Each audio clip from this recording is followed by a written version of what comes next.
ভোররাতে বিধ্বংসী আগুন গঙ্গাসাগরে। সাগর মেলার আনুষ্ঠানিক উদ্বোধনের পরের দিনই বিধ্বংসী অগ্নিকাণ্ড। দেখতেই পাচ্ছেন সেই ছবি।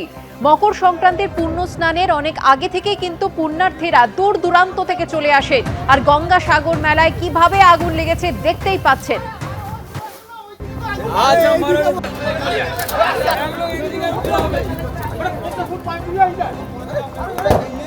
পুণ্যার্থীদের থাকার জন্য একাধিক অস্থায়ী ছাউনি তৈরি করা হয়েছিল এবং একাধিক অস্থায়ী ছাউনি এই বিধ্বংসী অগ্নিকাণ্ডের জেরে পুড়ে ছাই হয়ে গিয়েছে। কিভাবে দাউ দাউ করে জ্বলছে সেই ছাউনি ছবিতে দেখতে পাচ্ছেন আপনারা।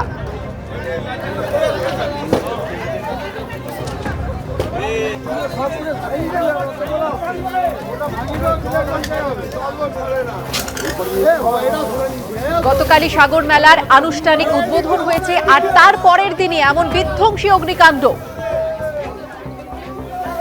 পুণ্যার্থীদের জন্য তৈরি করা অস্থায়ী ছাউনি একের পর এক পুড়ে ছাই হয়ে গেল। চোখের নিমেষে ভস্মীভূত হয়ে গেল একের পর এক ছাউনি।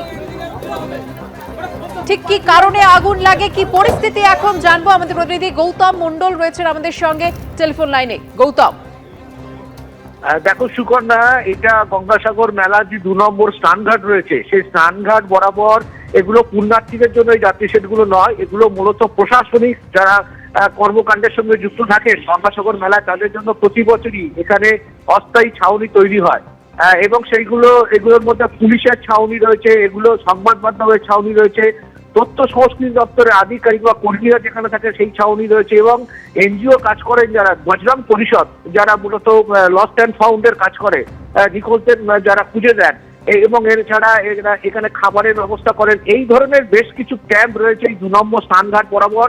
আজকে 4টা থেকে 4:30 নাগাদ প্রথম একটি ছাউনিতে আগুন লাগে। সেই আগুন দ্রুত পুরো যে সমস্ত এই যে ছাউনিগুলো হয়, এগুলো মূলত হোগলা পাতা, প্লাস্টিক, বাঁশ, দরমা এগুলো দিয়েই তৈরি হয়, যার ফলে সহজদার্য এগুলো দ্রুত আগুন ছড়িয়ে পড়ে, দ্রুত পুরো এলাকা এই যে পাশাপাশি যে সমস্ত অস্থায়ী ছাউনি রয়েছে সেগুলো গ্রাস করে নেয়। তারপরে এই মেলা ইতিমধ্যেই গতকালই মেলার সূচনা হয়ে গেছে, উদ্বোধন করেছেন মুখ্যমন্ত্রী মমতা বন্দ্যোপাধ্যায় আউটরাম ঘাট থেকে, এবং তার পাশাপাশি কাল থেকে পরিকাঠামোগত যা যা সুযোগ সুবিধা সমস্ত কিছু চালু হয়ে গেছে। তারপরেই আজ ভোর রাতে এই বিপত্তি এবং এই দ্রুত এই আগুন ছড়িয়ে পড়ে বেশ কিছু এই যে রয়েছে অস্থায়ী যে সমস্ত শিবির রয়েছে সেগুলোর মধ্যে ছড়িয়ে পড়ে, এবং আগুন দ্রুত নিয়ন্ত্রণে আনতে দমকলের 2টি ইঞ্জিন ঘটনাস্থলে পৌঁছায়, এবং ফায়ার ফাইটিং বাইক 5টি ফায়ার ফাইটিং বাইক তারা বেশ কিছুক্ষণের চেষ্টা, 8 ঘন্টা থেকে 40 মিনিটের চেষ্টায় পুরো পরিস্থিতি নিয়ন্ত্রণে আনে। কিন্তু এগুলো সহজদার্য হওয়ায় কার্যত এগুলো সমস্ত পুড়ে ছাই হয়ে গিয়েছে। ঘটনাস্থলে গঙ্গাসাগর কোস্টাল থানার পুলিশ আছে, ঘটনাস্থলে এসছেন সাগরের বিডিও কানাইয়া কুমার রায় এবং অন্যান্য আধিকারিকরা। জানো, মেলা গতকাল শুরু হয়েছে এবং মেলার ভিড় বাড়তেও শুরু করেছে। আজ এবং আগামীকালের মধ্যে সমস্ত প্রশাসনিক আধিকারিক, পুলিশ কর্মী, সংবাদ মাধ্যমের কর্মীরা। গৌতম, তুমি আমাদের সঙ্গে থাকো। অর্থাৎ গতকাল আনুষ্ঠানিক উদ্বোধন হয়েছে যে মেলার, তার পরের দিনে এমন বিধ্বংসী অগ্নিকাণ্ডের ঘটনা ঘটেছে। আমাদের প্রতিনিধি যেমনটা জানালেন যে অস্থায়ী ছাউনিগুলি একেবারে পুড়ে ছাই হয়ে গিয়েছে, তার মধ্যে ক্ষতিগ্রস্ত হয়েছে পুলিশ, তথ্য সংস্কৃতি দপ্তর, সংবাদ মাধ্যম এবং বজরং পরিষদের একাধিক অস্থায়ী শিবির। খবর যায় দমকলে এবং ঘটনাস্থলে পৌঁছয় দমকলের 2টি ইঞ্জিন এবং 5টি ফায়ার ফাইটিং বাইক। ঘটনাস্থলে পৌঁছন সাগরের ভিডিও। আমি আরো একবার কথা বলে নেব গৌতমের সঙ্গে। গৌতম, এই যে অস্থায়ী ছাউনিগুলি ছিল এবং এর ভেতরে কেউ ছিল না, তো কি জানা যাচ্ছে? না, দেখো, সংবাদ মাধ্যমের কর্মীরা যেহেতু এখনো পৌঁছয়নি, তারা সেহেতু গুলো ফাঁকি ছিল। তবে পুলিশের ক্ষেত্রে ছাউনির মধ্যে কেউ ছিল কিনা এখনো পর্যন্ত আমরা জানতে পারিনি।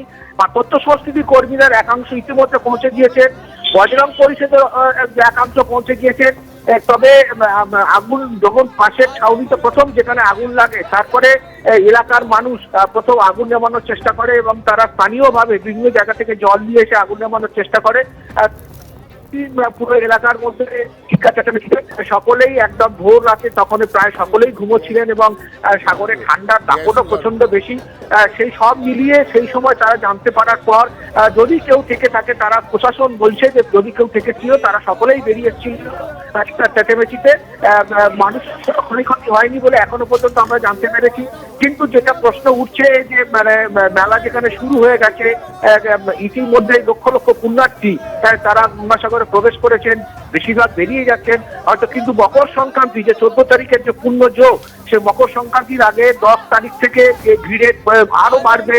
সংবাদ মাধ্যমে কর্মীরা পৌঁছে যাবেন 12 তারিখ। তথ্য সংস্কৃতি দপ্তরের একাংশ পৌঁছে গিয়েছেন, বজরং পরিষদ তাদের যে লস্ট অ্যান্ড ফাউন্ড তারা শুরু করে দিয়েছে এবং তাদের যা সেবা কার্য করে তারা শুরু করে দিয়েছেন। তার মধ্যে এই দুর্ঘটনা এবং এই যে অস্থায়ী ছাউনিগুলো কার্যত ভস্মীভূত হয়ে গেল, সেইটা নতুন করে তৈরি করা, রিস্টোর করার যে প্রক্রিয়া, সেটা কত দ্রুত করা যায় এবং সেটা কিভাবে করবে প্রশাসন, সেটা কিন্তু এখন বড় প্রশ্ন চিহ্নের মধ্যে দাঁড়িয়ে রয়ে গেল। ধন্যবাদ গৌতম। এবিপি আনন্দ, এগিয়ে থাকে, এগিয়ে রাখে।